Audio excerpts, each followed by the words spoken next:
C'est avec une très grande joie d'entrer dans votre foyer aujourd'hui. Nous sommes arrivés au moment où nous allons écouter ensemble l'enseignement qui porte quel numéro déjà? C'est le numéro 1, notre enseignement d'aujourd'hui. Après une pause assez longue, nous allons avancer dans la suite de l'enseignement. Le titre de l'enseignement d'aujourd'hui concerne le Dieu d'Abraham. C'est quel livre qui parle de lui? Vraiment? Est-ce que c'est le Coran de l'islam? Ou bien le Sefer Torah juif? Voilà ce que nous allons voir ensemble pour aujourd'hui. Je précise bien que notre enseignement porte le numéro 1 pour aujourd'hui, c'est-à-dire un nouvel enseignement que nous allons suivre ensemble selon les directives de Yahushua. Gloire éternelle à lui. Premièrement, je réitère mes salutations pour vous qui m'écoutez et je vous souhaite le meilleur pour vous qui suivez déjà la parole et l'enseignement en ce moment. Nous sommes arrivés au moment où nous allons avancer dans cet enseignement numéro 1 pour aujourd'hui, que vous allez suivre avec moi, l'ambassadeur de Yahushua, Ziadia Elia. C'est moi qui est avec vous en ce moment, que vous voyez en image, et ma voix, vous êtes déjà habitué à l'écouter de manière habituelle. Et je répète encore le titre de notre enseignement. Où est-ce qu'on peut trouver la vérité? C'est dans quel livre qui parle vraiment du Dieu d'Abraham? Car là, on parle vraiment du livre juif.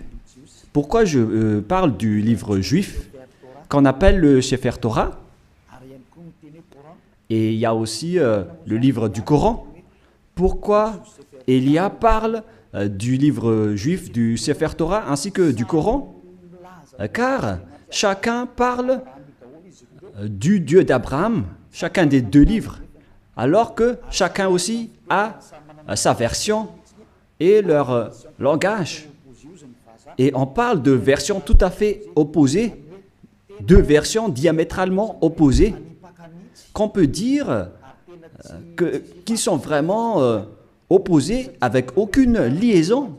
Car par exemple, le nom du Dieu d'Abraham dans le Sefer Torah juif, c'est Yahva. Voilà ce qu'on voit dans le Sefer Torah juif. Et lorsque vous regardez dans le Coran, vous voyez que c'est Allah qui est écrit dedans. Donc, c'est clair que la question doit se poser, lequel des deux est le vrai? Car chacun a sa propre version. Et qui est-ce qu'on doit suivre si on regarde et si on écoute? Mais pour les personnes qui ne se cassent pas la tête avec le salut, ils disent que ça va de soi. Mais si vous cherchez vraiment le chemin vers le salut, vous voyez bien que ce schéma est différent. L'autre est vrai et l'autre est faux. C'est pourquoi la question, quel est le vrai livre en ce moment? Car dès le commencement, je vais vous préciser, et en même temps, je regarde un peu les téléphones, ainsi que les applications, car je vais lire le Coran à travers une application. Et donc, nous allons d'abord voir que ils reconnaissent bien, quoi déjà? Ils reconnaissent bien l'existence de quoi déjà? Du Sefer Torah. Ils reconnaissent bien l'existence du Sefer Torah, le livre du Coran. Le livre du Sefer Torah, c'est le livre juif. Nous allons d'abord lire cette parole, car si l'on veut faire le rapport avec ces deux paroles qui sont différentes, alors que le Coran reconnaît bien le Sefer Torah juif, le Sefer Torah appartient aux Juifs israéliens. Et le Coran précise bien qu'il reconnaît l'existence du Sefer Torah selon le livre du Coran, Ali Imran 3. Nous allons regarder ensemble Ali Imran 3. Et vous pouvez directement afficher, mais moi en même temps je vais rechercher un peu. Ali Imran 3.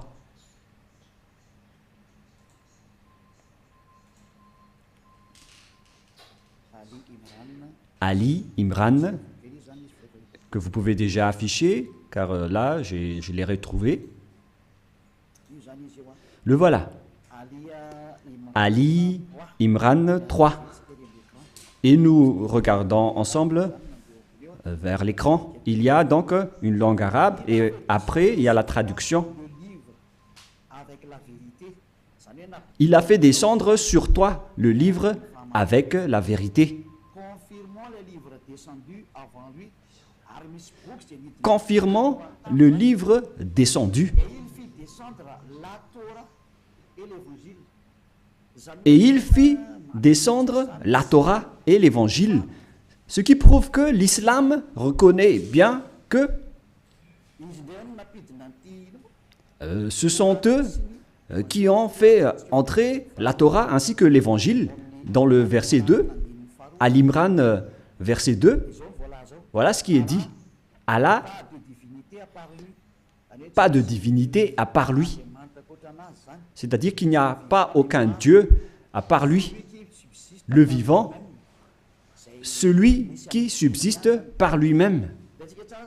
Nous voyons bien donc qu'il y a deux schémas différents qu'on doit faire connaître aux gens. Où est-ce qu'on doit aller si vous cherchez le salut? Voilà le rôle de Élia. Élia est là pour sauver tous les humains, non pas seulement ceux qui invoquent Jésus ou Jesus, mais tous ceux qui veulent avancer, vous pouvez avancer. Ceux qui veulent rester, vous pouvez rester. Et c'est pareil aussi avec l'appel aux islamistes pour leur demander de regarder la vérité, car votre livre reconnaît bien l'existence du Sefer Torah juif et ils disent que c'est leur Dieu même qui l'a fait entrer. C'est le Dieu de l'islam.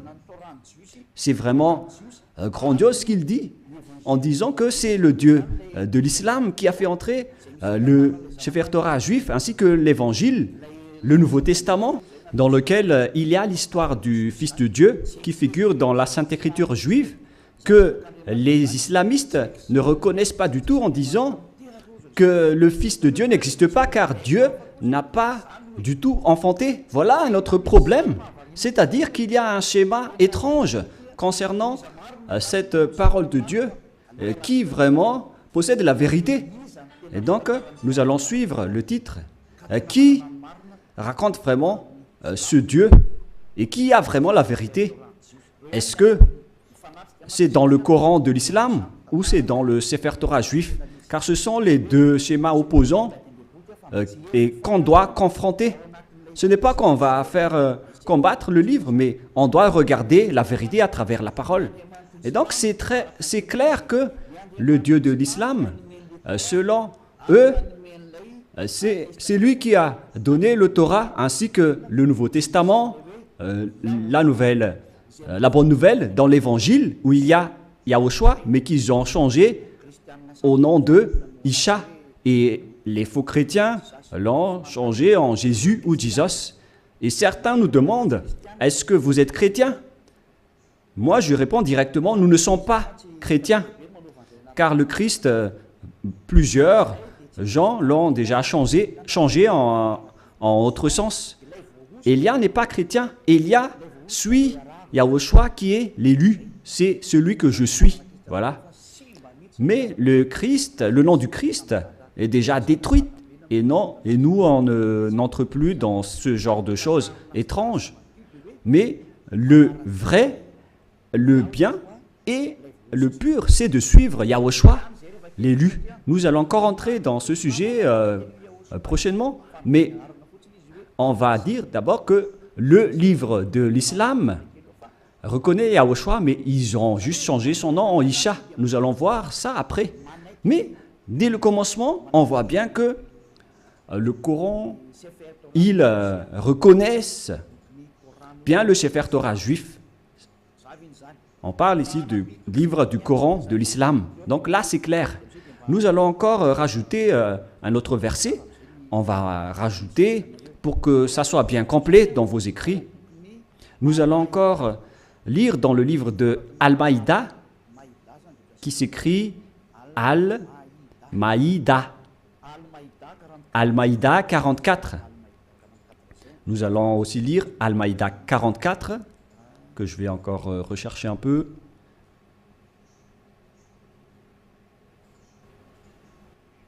Al-Maïda 44. Al-Maïda 44. C'est-à-dire que c'est écrit en plusieurs paroles que le Torah existe. Mais comment te demanderaient-ils d'être leurs juges quand ils ont avec eux la Torah dans laquelle se trouve le jugement d'Allah? C'est-à-dire, ici la parole précise que c'est dans le Torah qu'il y a le jugement de Allah, c'est-à-dire le Dieu de l'islam. Son jugement réside dans le Torah, dans la Torah. Et donc c'est clair à ce sujet-là que la Torah appartient à Allah, ce qui est étrange déjà. Mais qui est le vrai propriétaire de la Torah? Est-ce que c'est Allah ou bien Yahva? Toutes ces questions se posent, car nous voyons tous ensemble que les islamistes disent qu'ils sont les propriétaires de la Torah, d'après ce schéma, car le jugement de Allah pour les humains est dedans. Et bien évidemment, on va juger les humains, et ils disent que c'est dans le Sefer Torah juif. Et puis après cela, ils jettent en jugement, et ces gens-là sont nullement des croyants. Bon, on va laisser ça de côté, mais ici, on voit bien que la parole est très claire en disant que le Dieu Allah Islam est bien dans le Sefer Torah juif, ce qui est déjà étrange. Mais on va voir la vérité. Et malgré cela, nous allons encore regarder d'autres paroles pour bien compléter, pour bien prouver la parole de Élia. Nous allons lire dans Mariam 12. Attendez un peu parce que le livre s'est envolé. Mariam.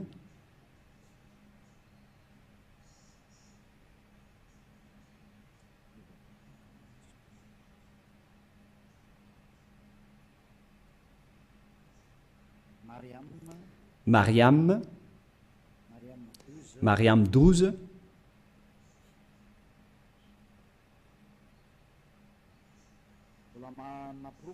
Ce qui, je suis encore en train de donner des preuves. Hein.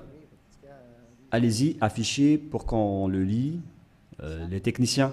Oh Yahya, tiens fermement au livre, la Torah. Nous lui donnâmes la sagesse alors qu'il était enfant. Ici donc, cette personne qu'on parle ici, on lui a dit de bien tenir le livre de la Torah qu'on lui a donné avec la sagesse. On lui a donné la sagesse dès son enfance. C'est-à-dire que c'est bien précisé dans le livre d'Islam, et c'est incontestable qu'ils reconnaissent l'existence du Sefer Torah juif. Alors, si l'on a vu tout cela, maintenant, on va regarder qui est vrai. Est-ce que c'est le Sefer Torah juif qui sont aux Juifs israéliens? Ou bien est-ce que c'est le Coran des Arabes? Lequel est le vrai? Et donc, nous devons revenir aux dates pour regarder la vérité. Quelles sont les paroles concernées ainsi que les dates? Premièrement, la date du Sefer Torah était vers l'année moins 2000. Et d'ailleurs, après, il a été distribué dans le synagogue selon les chercheurs et les historiens de Wikipédia. Vers l'année moins 1000, on a distribué déjà le Sefer Torah dans les synagogues. Voilà ce que les chercheurs ont dévoilé. Et d'ailleurs, les autres chercheurs peuvent penser à cela pour prouver la parole de Élia. Donc ici, on dit que l'existence du Sefer Torah était déjà vers l'année moins 2000. Nous allons donc voir l'histoire du Sefer Torah dans Wikipédia dans les autres encyclopédies humaines. Voilà donc un autre livre que j'ai sélectionné parmi les livres des chercheurs. En fait, ils sont plusieurs, ces chercheurs, qui ont sorti cette déclaration que j'ai extrait de leur livre. C'est dans l'ancien hébreu alphabet chart. Voilà son titre. Ancien alphabet hébreu chart. Le voilà. C'est en hébreu. Voilà les alphabets hébreux. Et il précise les dates. C'est en quelle année la date, sa date de parution. Voilà donc la date. Ça a été utilisé entre moins 2000 avant Yahushua et moins 1000 avant Yahushua. C'est-à-dire que ça a été utilisé avant l'année moins 2000 jusqu'à l'année moins 1000 avant l'an 0. C'est-à-dire que le Sefer Torah juif, selon ce que tout le monde connaît déjà, notamment les savants, ils connaissent tout cela, mais moi j'ai sélectionné spécialement cela dans Ancien Hébreu Recherche Chapter. C'est-à-dire que les Hébreux ont fait des recherches avec leurs savants pour sortir cet article, que ça a été utilisé vers moins 2000, qu'on a utilisé l'alphabet hébreu, colonne 1, utilisé dans l'ancienne époque, colonne 2, vers moins 1000 jusqu'à moins 100, et colonne 3, utilisée depuis moins 400 jusqu'à plus 100. Voilà donc. Alors, on voit bien que c'était utilisé vers moins 1000 jusqu'à plus 100, mais pas moins 100 pour la deuxième. Ici, on voit clairement que c'est depuis l'année moins 2000 que le Sefer Torah juif a déjà existé. Nous allons encore donner une deuxième preuve, toujours sur Wikipédia. Sur Wikipédia, ils disent, concernant la distribution du Sefer Torah juif, lorsqu'ils l'ont sorti, c'est dans Wikipédia que nous allons le lire. Voilà ce qui est dit dans le don du Sefer Torah. Don du Sefer Torah. C'est où déjà? Voilà. Le don des nouveaux Sefer Torah à la synagogue est souvent l'occasion d'une fête joyeuse avec des chants, danses et prières. Cet usage remonte au premier temple. On parle ici à l'époque où le temple de Jérusalem n'était pas encore détruit, vers 1000 avant Yahushua. Mais le vôtre, ce n'est pas cohérent. Hein. Voilà. C'est-à-dire que ça a déjà existé depuis l'année moins 1000 concernant la distribution du Sefer Torah dans les synagogues. Les synagogues, ce sont des genres de petites églises. Si on compare avec le royaume de Yahushua, ce sont les VP, les petites églises régionales, etc. Et donc, ils ont distribué le Sefer Torah depuis l'année moins 1000 dans les synagogues. C'est-à-dire, c'est depuis une époque ancienne que le Sefer Torah existait déjà. C'est-à-dire vers l'année moins 1000. Et on a déjà vu aussi qu'il a existé depuis moins 2000. Mais sa distribution dans les synagogues, c'était vers l'année moins 1000 avant l'an 0. Donc là, c'est clair et c'est bien prouvé que le Sefer Torah existait déjà avant l'année 0. Et vers l'année moins 1000, on l'a distribué dans les petites synagogues, dans les petites églises. C'est incontestable alors qu'il est très ancien. Et nous allons ensuite regarder concernant le Coran de l'islam. Et si je vous dis tout ça, c'est par amour pour vous les humains, avant votre anéantissement. Élia vous dit de vous retourner. Il n'y a plus rien à faire pour votre terre. Sa destruction est arrivée. Et moi je dis à tous les humains de revenir vers le propriétaire de cette terre qui va être détruit, car vous ne pouvez plus l'empêcher en ce moment, c'est déjà en cours. Et si vous ne... tant que l'histoire ne vous frappe pas, alors sachez, vous tournez. C'est pourquoi ce salut en sauve tout le monde, sans exception, pour que personne ne soit plus trempé.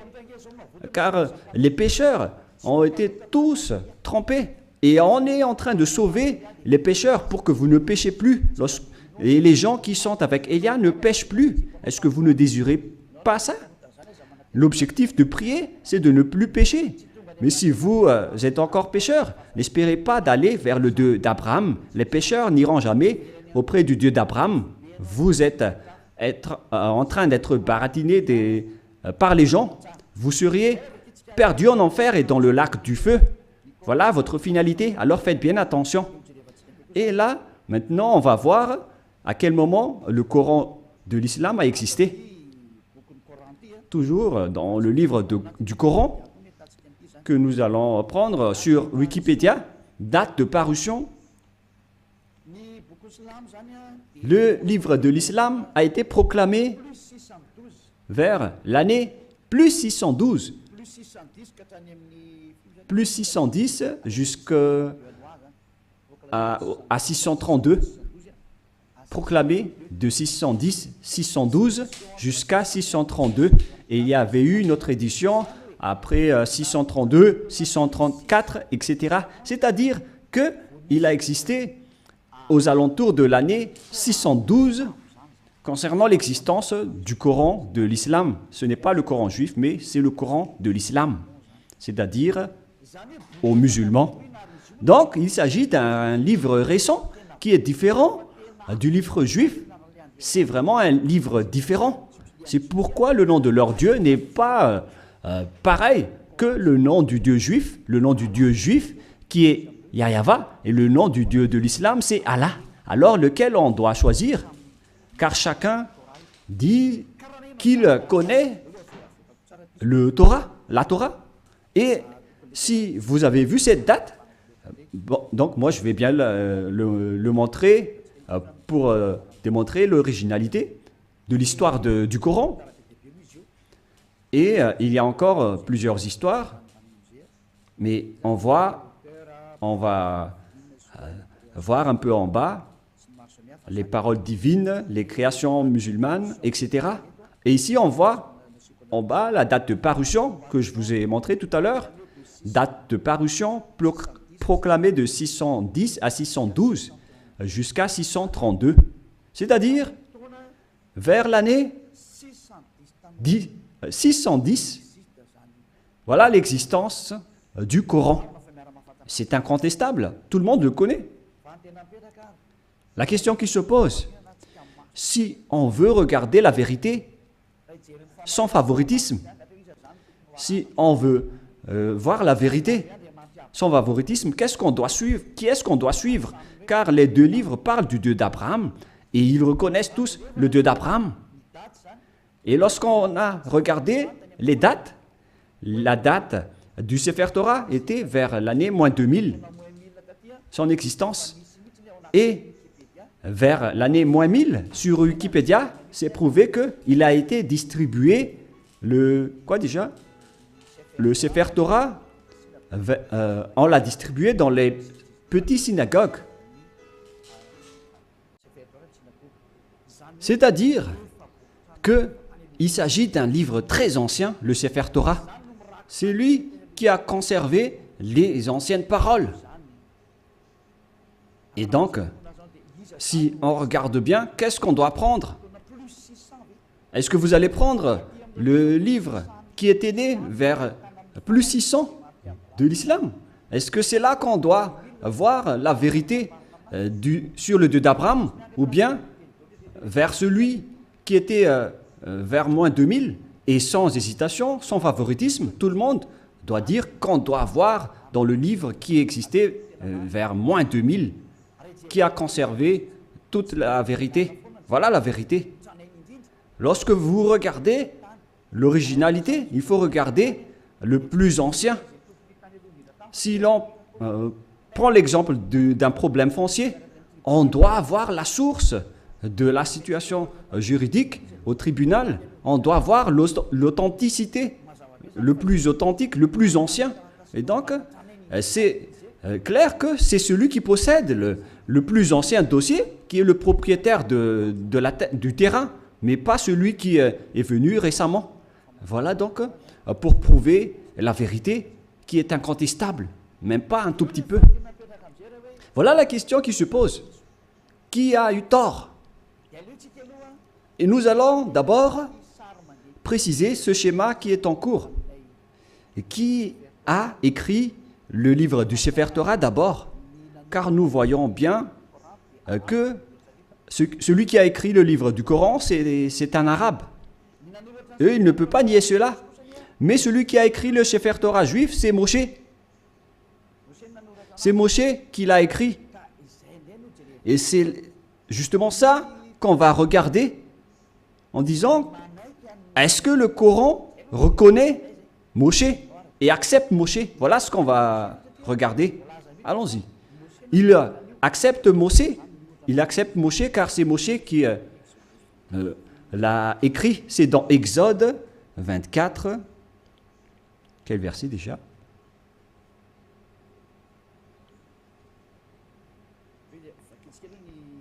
Nous allons d'abord lire sur Wikipédia. Nous allons lire sur Wikipédia concernant le livre de la Genèse pour voir qui l'a écrit. Nous allons lire le livre de la Genèse sur Wikipédia qui a été écrit par les chercheurs mondiaux. Donc le livre de la Genèse ainsi que les autres livres, qui les ont écrits? L'Exode, et etc. Le livre de la Genèse. Premier livre de la Bible, du Sefer Torah, car c'était des écrits récents, mais anciennement, son appellation juive, c'est le Sefer Torah. Et ça n'a pas changé ce nom juif, mais ce sont les autres nations qui l'ont changé en Bible. On parle ici du Sefer Bereshit, le commencement ou la Genèse. L'auteur traditionnel, ils l'ont précisé ici que c'est Moïse qui l'a écrit. Et il y a aussi d'autres auteurs avec d'autres remarques concernant d'autres auteurs anonymes. Mais Moshe a donc regroupé les écrits et qui les a conservés dans un seul livre. La raison, c'est que Moshe a reçu l'ordre de les écrire et Moshe les a écrits. Nous allons lire cette histoire dans le livre du Sefer Torah juif, dans le livre d'Exode, chapitre 24. Moshe a eu la parole qu'il devait écrire les paroles de Yahvé. Exode, chapitre 24, verset 4. Ce qui veut dire que l'histoire du livre de la Genèse, de l'Exode, Lévitique, Nombre et Deutéronome, ce sont tous des livres écrits par le grand-père Moshe. Moshe écrivit toutes les paroles de Yahvé. Puis il se leva du bon matin, il bâtit un autel au pied de la montagne et dressa 12 pierres pour les 12 tribus d'Israël. C'est-à-dire que c'est Moshe qui a écrit le Sefer Torah. C'est bien clair dans le verset 4 qui est bien clair. Moshe écrivit toutes les paroles de Yahvé. Personne ne peut plus contester cela en disant que c'est une autre personne qui l'a écrit. Donc l'ancien Sefer Torah, le plus ancien, c'est Moshe qui a écrit tous ces livres selon ce qui est dit dans le Sefer Torah, dans le livre d'Exode, qui est un livre de Moshe. Et nous allons voir maintenant si les islamistes acceptent Moshe. Et si les islamistes acceptent Moshe, alors on ne peut plus nier la vérité sur le Sefer Torah. Directement, le Sefer Torah est vrai et incontestable. Si vous allez encore contester cela, vous avez tort, car si vous acceptez la vérité sur son auteur, alors que Son nom figure bien dans le Sefer Torah. Il s'appelle Moshe dans le Sefer Torah, mais le Coran de l'islam l'a changé en Mosha. Voilà leur appellation, et tout le monde connaît cela. Et nous allons donc voir s'ils acceptent Moshe dans le Coran de l'islam. Si une fois vous l'acceptez, et nous allons le voir ensemble, alors il faut que vous vous tournez vers la vérité. Voilà la sagesse. Il faut aller vers la vérité. Le rôle de Elia est d'expliquer, de prouver. Si vous ne voulez pas écouter, tant pis pour vous. Mais mon rôle, c'est d'expliquer, de prouver, comme j'ai prouvé aux personnes qui appellent Jésus en disant que vous avez tort. Regardez-vous, vous êtes pécheurs. Et même le livre du Coran précise bien que tous les islamistes sont pécheurs. Et ce qui est pire, c'est qu'ils vont être tous jetés en enfer. Et ils connaissent tous cela. Et ils disent que on va les sélectionner petit à petit de l'enfer après. La question que je vous pose, par quel moyen vous allez quitter l'enfer? Car c'est écrit dans votre livre, ma venue, c'est de sauver les humains sans exception. Voilà le grand amour. C'est sauver tout le monde en tant qu'humain. Comment vous allez échapper à l'enfer? Par quelle solution? Et ne répondez pas bêtement. Il faut donner une vraie solution. Car dans votre livre, il est également écrit que vous n'avez pas le pouvoir de purifier ou de rendre parfaite une personne. C'est écrit dans votre livre. Vous n'avez pas le pouvoir de changer une personne en une personne vraie et parfaite. Alors, comment vous allez échapper à l'enfer? La question qui se pose. Après votre mort, vous irez en enfer et comment vous allez quitter cette zone? C'est vraiment pire. Hein? Je ne sais pas si vous avez déjà entendu cela, mais lorsqu'on discute avec les gens, ils acceptent que c'est vrai. Et lorsqu'on les pose la question, comment vous allez échapper à cela? Et après, ils donnent des réponses bêtes. Si vous êtes en enfer, alors vous êtes méchant, vous êtes puni. C'est là que les adultères, les voleurs, les idolâtres, ils vont être jetés en enfer et dans le lac de feu et de soufre. Mais dans le livre de Sefer Torah juif, il est dit que si quelqu'un est jeté là-bas, il ne pourrait plus y échapper. Souvenez-vous bien de cela. Donc, on va voir maintenant que est-ce que le Coran accepte Moshe ou Moïse pour les catholiques romains et les protestants. Pour les protestants, Moshe. Pour le Sefer Torah original, c'est Moshe. Et pour le Coran de l'islam, c'est Mosha, mais c'est le même. Nous allons donc chercher cette parole. Est-ce que le Coran accepte les prophètes?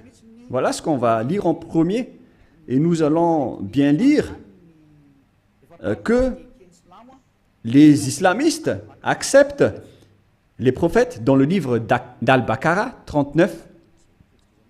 Nous allons devoir préciser un peu la recherche sur Al-Baqarah 39. Veuillez patienter un tout petit peu car je suis en train de rechercher. Al-Baqarah. Quel verset déjà? Quel chapitre? 39, 36, 37, 38, 39.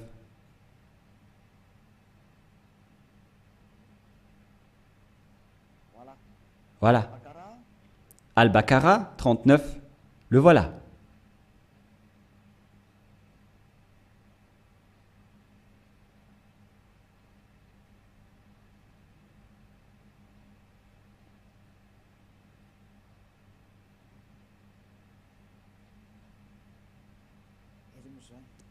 Où il est passé déjà?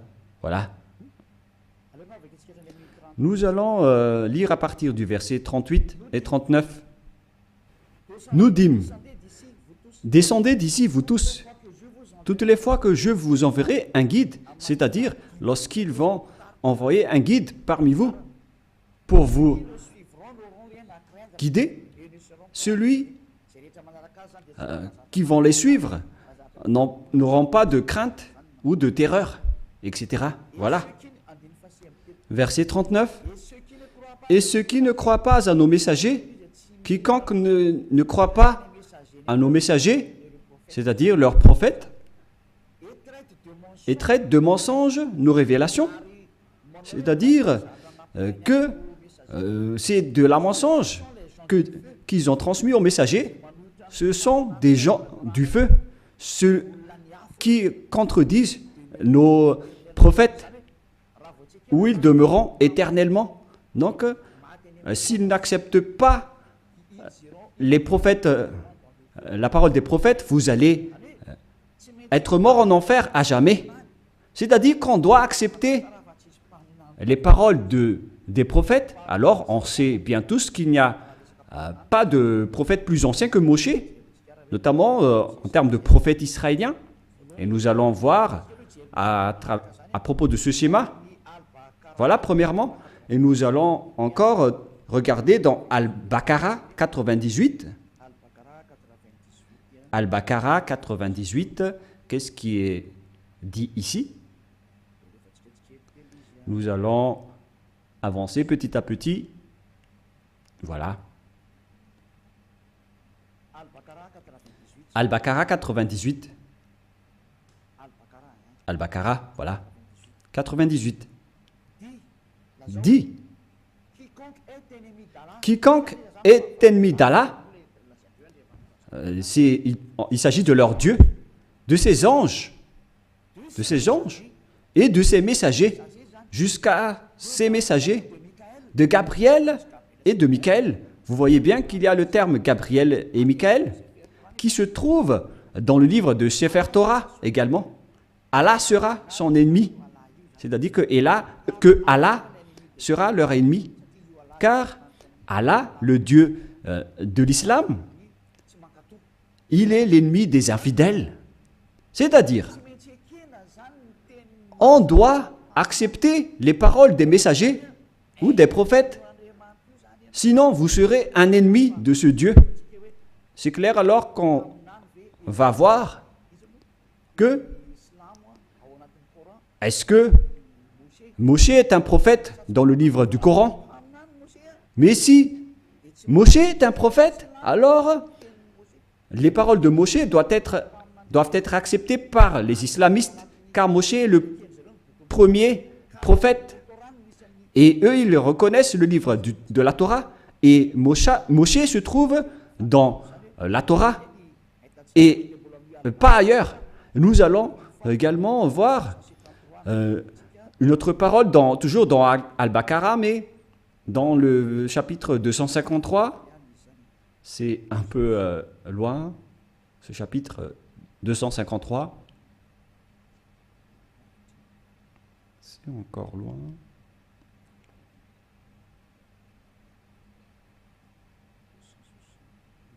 « 260, nous allons revenir un peu, nous allons un peu trop loin. Là, on est en train de trop rechercher. 200 et combien? J'ai dit déjà? «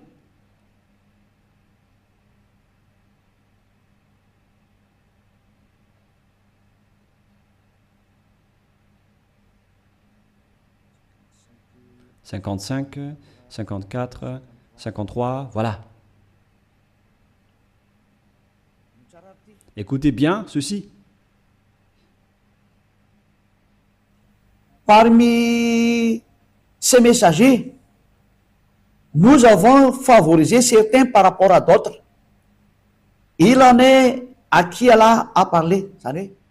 C'est-à-dire, parmi les prophètes et les messagers, il y a des hauts gradés par rapport aux autres.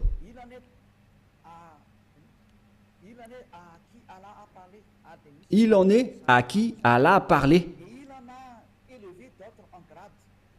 Et il en a élevé d'autres en grade, qui ont été promus en grade. Ils disent Jésus ici, mais à vrai dire, c'est Yahushua. Vous voyez le changement des noms. Et les islamistes parlent de Isha. Donc, Yahushua, fils de Marie ou de Maria. Nous avons la preuve que Yahushua a le Saint-Esprit. C'est dit dans le livre du Coran. Et il est exceptionnel comparé aux autres prophètes. Et si Allah a voulu qui se sont s'entretués, etc. Mais nous allons en rester là. Mais ce qu'on précise ici, c'est qu'il y a des prophètes haut gradés parmi les autres prophètes, y compris Yahushua, le fils de Maria. C'est bien dit dans le livre du Coran, de l'islam. C'est-à-dire que, face à cette parole, le livre du Coran précise bien que ils acceptent bien que Yahushua, qui a été enfanté par Maria, a bien le Saint-Esprit. Et ils ont dit qu'ils ont bien la preuve qu'on lui a bien donné le Saint-Esprit. On lui a confirmé le Saint-Esprit. Et c'est Allah qui a dit cela selon eux. Alors ici, c'est précisé qu'on doit écouter les paroles des prophètes. Alors, maintenant, nous allons lire comment ils acceptent Moshe, Moïse ou Mosha. Est-ce qu'ils acceptent Moshe? Dans le livre d'Al-Imran, est-ce qu'ils acceptent Moshe? Voilà ce qu'on va terminer ceci pour aujourd'hui.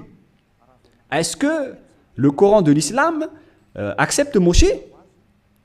Parce que s'ils acceptent, face à toutes ces paroles, donc c'est clair que c'est le Sefer Torah juif qui est vrai et le Coran est faux, d'après tout ce qu'on a dit. J'ai donné des preuves. Je n'ai pas seulement donné des paroles du Sefer Torah, mais j'ai également donné des paroles du Coran.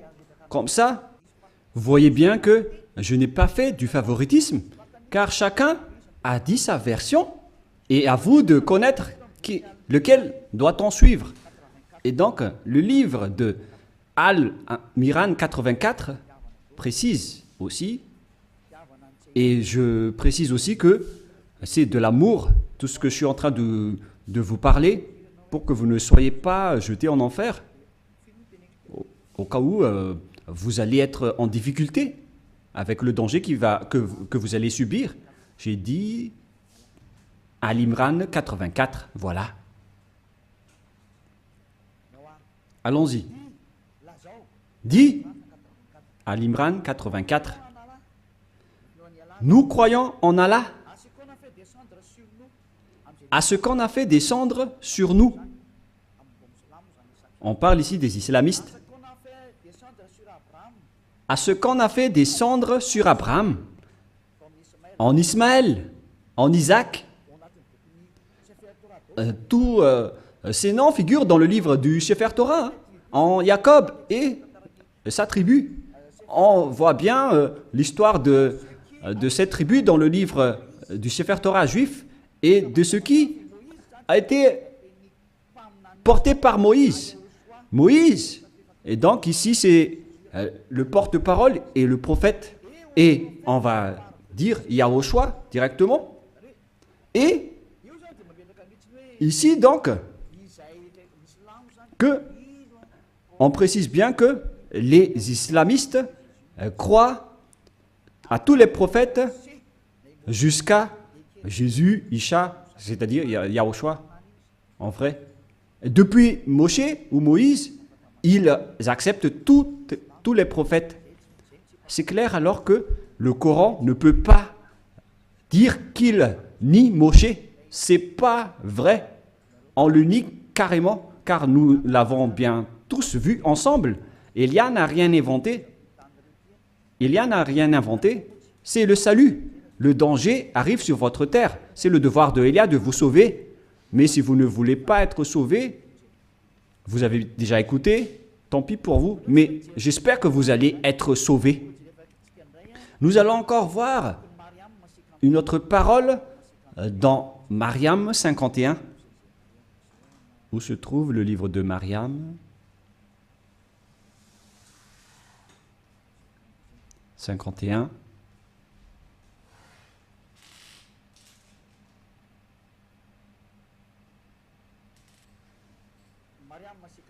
Mariam 51. Et mentionne dans le livre de Moïse ou Moshe, c'était vraiment un élu. Et c'était un messager. Et un prophète. Les islamistes exigent bien et précisent qu'il faut bien marquer que Moïse ou Moshe c'était vraiment un élu. Il faut bien donc marquer dans le livre de l'islam que Moïse ou Moshe ou Mosha, c'est un élu, c'est un porte-parole et c'est un vrai prophète, messager. Voilà. Il est également en même temps un élu, il a été choisi. C'est vraiment un élu. C'est un homme élu, alors ne le négligez pas. Voilà ce que ça veut dire. Vous voyez maintenant que les islamistes ne doivent plus nier. Car c'est bien dans leur Coran la vérité de Moshe. Et qu'est-ce que Moshe a dit? Car c'est Moshe qui va nous dire que c'est lui qui a écrit le livre de la Genèse. Nous allons aussi voir cette parole. Donc c'est clair que vous ne devez plus nier cela en disant qu'il y a des fausses paroles. Pourquoi vous allez contredire la parole de Moshe? Car la parole de Moshe est vraie et ça a déjà existé vers moins 1500. Comment vous allez encore pouvoir le nier? Vous voyez bien que c'est impossible. Directement, vous allez nier votre propre parole si vous niez les paroles de Moshe. C'est clair, donc, que vous devez revenir vers le Sefer Torah juif si vous voulez être sauvé. Si vous ne voulez pas revenir là-bas, alors là, vous êtes frappé par votre propre parole. Je n'ai rien inventé. Lisez bien la parole. Il faut que nous allons encore rajouter une autre parole pour prouver dans Al-Baqarah 51. Al-Baqarah 51, nous allons lire.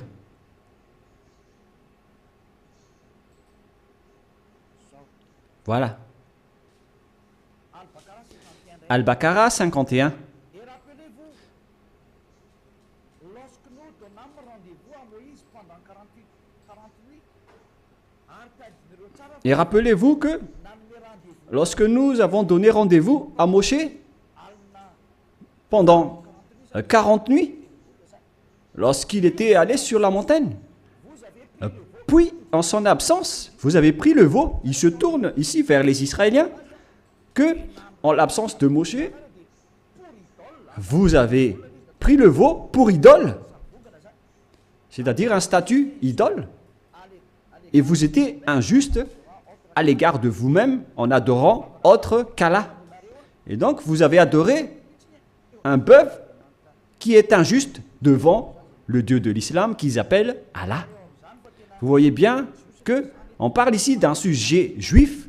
Donc, les islamistes acceptent que Moshe a été bien monté sur la montagne, alors qu'on voit cette histoire dans le Sefer Torah juif qui existait déjà vers moins 1500, qui est bien loin comparé au livre du Coran qui a existé vers plus 600. Les dates ne sont pas vraiment du tout, ne sont pas du tout proches.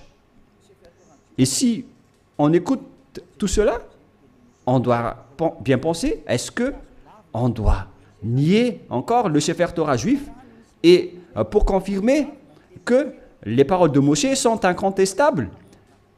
C'est le livre de Coran qui le dit. Je n'ai rien inventé. Nous allons encore regarder une autre dernière parole dans le livre de An-Nisha 163. An-Nisha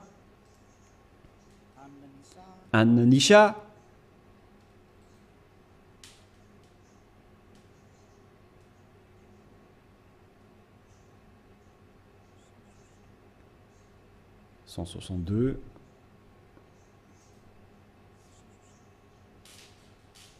Là, c'est 160 et combien?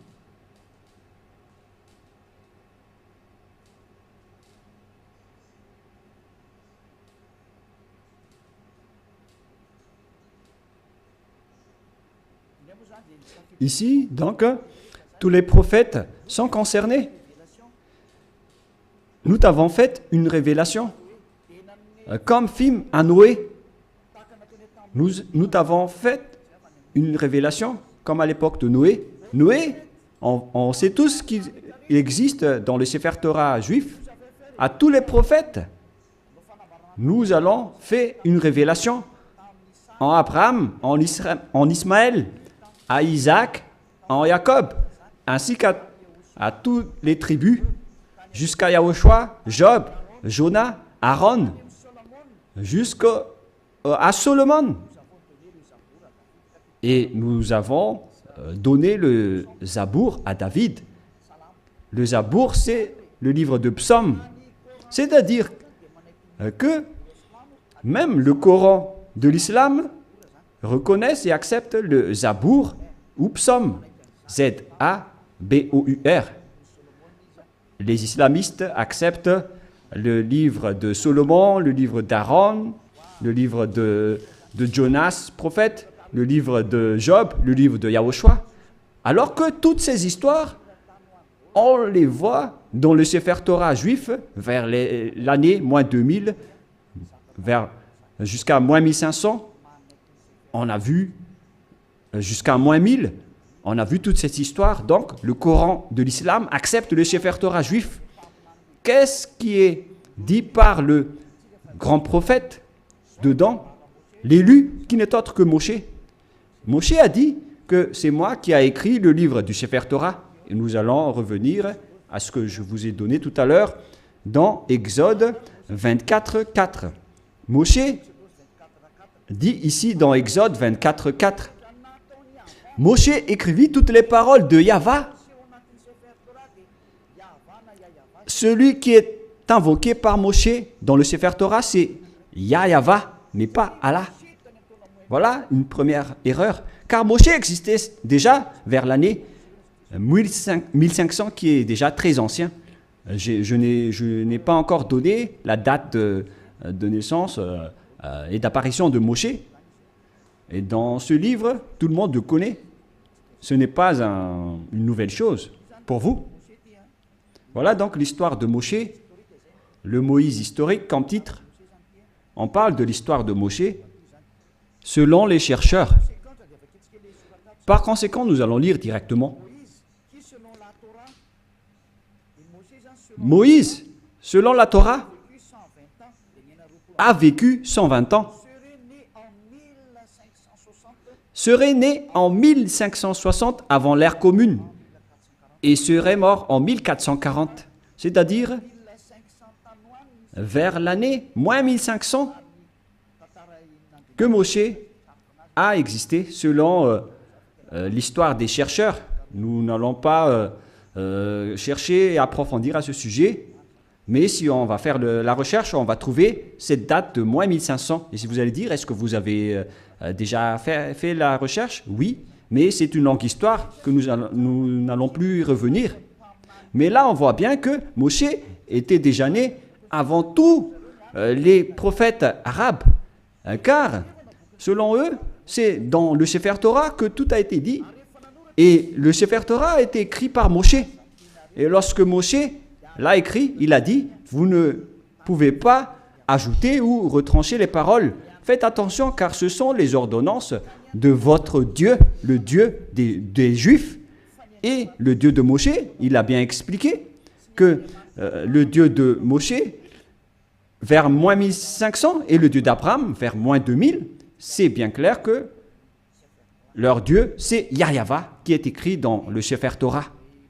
Nous allons donc lire la parole de Dieu, la parole de Moshe, dans le Sefer Torah juif, qui a dit qu'il ne faut pas ajouter ou retrancher les paroles. Deutéronome 4.2, c'est un livre de Moshe. Et Moshe est l'élu, le prophète et le messager. Alors il ne faut pas s'opposer aux paroles de Moshe. Nous allons lire Deutéronome 4, Deutéronome chapitre 4, excusez-moi, versets 1 et 2. Maintenant, Israël, écoute les lois et les ordonnances que je vous enseigne. Mettez-les-en en pratique. On a fait porter la parole à Moshe, venant du cher père Yahva. Israël, écoute les lois et les ordonnances que je vous enseigne, mettez-les-en en pratique afin que vous viviez et que vous entriez en possession du pays que vous donne Yahva, le Dieu de vos pères. Alors il faut que Israël suit cette parole. Le Dieu d'Israël, donc, c'est un Dieu des Juifs, mais pas des Arabes. la parole est réservée aux Israéliens, ainsi qu'à ceux qui veulent être sauvés. Et si vous voulez être sauvés, rapprochez-vous du Dieu d'Abraham dans le Sefer Torah juif, écrit par Moshe. Et le nom du Dieu de Moshe, c'est Yahva, que je vais faire sortir après. D'ailleurs, il est déjà écrit, que vous pouvez le voir en ce moment. Verset 2, qu'est-ce qui est dit? Vous n'ajouterez rien à ce que je vous prescris, selon le Dieu d'Abraham. Le Dieu d'Abraham qui a discuté avec Moshe, et qui l'a ordonné. Et après, Moshe a dit, dans le Sefer Torah, que les islamistes acceptent l'existence. Le Sefer Torah précise bien que vous devez observer les lois de Yahva, votre Dieu.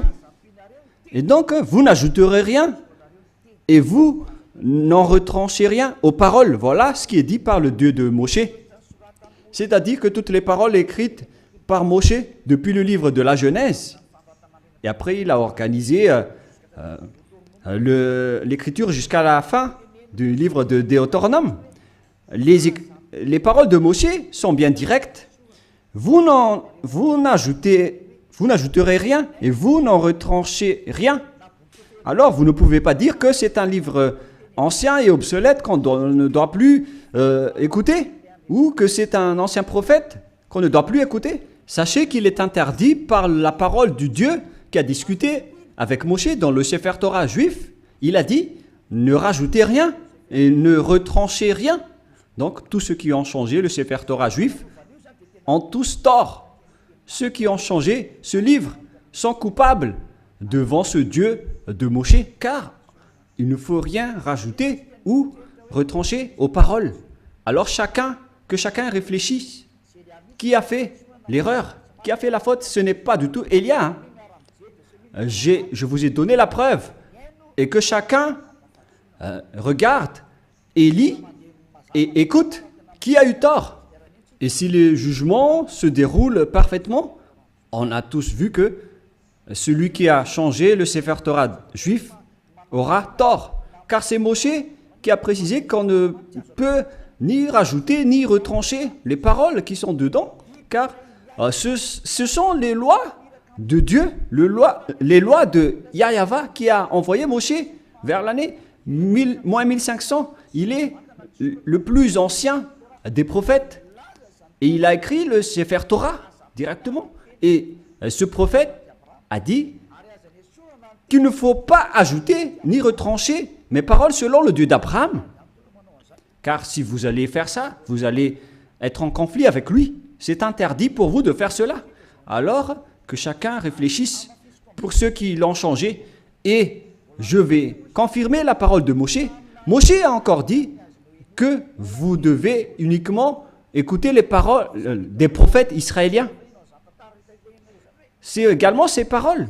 Alors que chacun réfléchisse face à tout cela, qu'est-ce qui se passe sur cette terre? Pensez-y, prenez une décision pour ceux qui vont être sauvés. Rapprochez-vous du Dieu d'Abraham, celui qui a envoyé Moshe. Son nom c'est Yahva. Alors revenez vers le Sefer Torah juif. Voilà la seule sagesse. Voilà ce que le Dieu de Moshe a dit dans Deutéronome 18, pour terminer. Deutéronome 18, 15. Ô ton Dieu suscitera du milieu de toi, d'entre tes frères, un prophète comme moi. Vous l'écouterez. Et c'est lui qui a dit, à présent les Israéliens, écoutez ma loi et mes ordonnances. Il se tourne vers les Israéliens à ce sujet-là. Tu susciteras du milieu de toi, d'entre tes frères, un prophète comme moi, et vous l'écouterez. Vous ne pouvez pas écouter d'autres prophètes à part les prophètes israéliens. Si vous écoutez d'autres prophètes, alors c'est injuste. Quels que soient les autres prophètes, c'est Moshe qui le nie. Et c'est le Dieu de Moshe qui l'a dit. Et c'est le Dieu Yahva qui a envoyé Moshe, le prophète, qui a dit que vous ne devez écouter que les prophètes israéliens. Pour terminer, nous allons lire le verset 18 et 19. Deutéronome 18, 19. Je leur susciterai du milieu de toi, de leurs frères, un prophète comme toi. Je mettrai mes paroles dans sa bouche et il leur dira tout ce que je lui commanderai. Et si quelqu'un n'écoute pas mes paroles qu'il dira en mon nom, c'est moi qui lui en demanderai compte. Selon ce Dieu d'Abraham, c'est le Dieu d'Abraham qui a déclaré que quiconque n'écoute pas ma parole, je vais les juger. Qu'est-ce qu'il a dit? Vous devez uniquement écouter les prophètes israéliens. S'ils ne sont pas israéliens, alors c'est pas correct. Selon le Dieu d'Abraham, il a dit que vous devez écouter les prophètes israéliens. Et le prophète israélien qui a écrit cela, c'est Moshe, que vous acceptez dans le livre du Coran. Le Coran accepte précisément qu'il est accepté en tant que prophète, messager et élu. Donc si vous niez Moshe, ce Dieu d'Abraham va vous juger. Et nous allons terminer avec le nom du Dieu d'Abraham. Son nom c'est Yahva. Nous allons lire dans le livre de l'Exode pour terminer. Et après que chacun réfléchisse sur cette grande bonté, car c'est un salut pour vous. Nous sommes arrivés pour vous sauver. Le sage voit le danger et se cache, mais le fou avance et regrette. Exode 15, 2. Yahva est ma force et le sujet de mes louanges. C'est lui qui m'a sauvé. Il est mon Dieu, je le célébrerai. Il est le Dieu de mon Père. Je l'exalterai. Yahva est un vaillant guerrier. Yahva est son nom. Donc, le nom de ce Dieu dans le Sefer Torah, c'est Yahva. D'ailleurs, nous avons le Sefer Torah que nous allons montrer pour terminer dans Exode 15, 2.